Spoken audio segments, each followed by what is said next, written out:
grass or do maintenance work on the enclosure, it's very, very difficult to get them in. So that is the reason why we'll feed them their main diet, which is the meat on their hard stand there.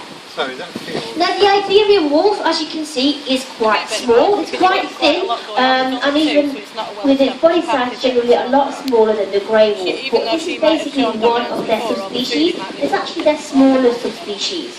They can still reach up to about 85 pounds. And as you can see, if you have a chance to look at their heads, they have got yellow eyes or golden colour. Now these wolves, they just look like a dog. And actually, they are a type of canine, of course, but they're much more than just a dog.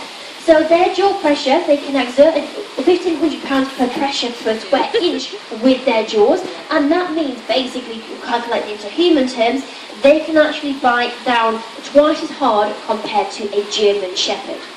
Their ears are quite small and also triangular, but their hearing is 16 times sharper than that of ours human beings. Their sense of smell is also quite incredible too. It's 100 times better than we can smell, and compared to the average dog, they are 10 times more intelligent than the smartest dog today. So basically, they are a little bit different than dogs, even though they look pretty much similar. Wolves live in groups called packs, and those packs are led by the alpha male and the alpha female, who make the monogamous bond. Monogamy just means that they stick together throughout. They don't actually mate with other individuals, they just mate with each other. So the alpha male, the alpha parent, is the one that will breed in the group.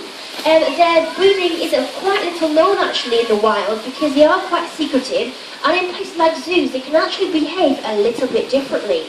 In places like zoos, where of course food is available all year round, they haven't really got that competition for food, so the food source is not a problem for them. So therefore, sometimes these wolf packs can actually be polygamous. So maybe you don't have just the alpha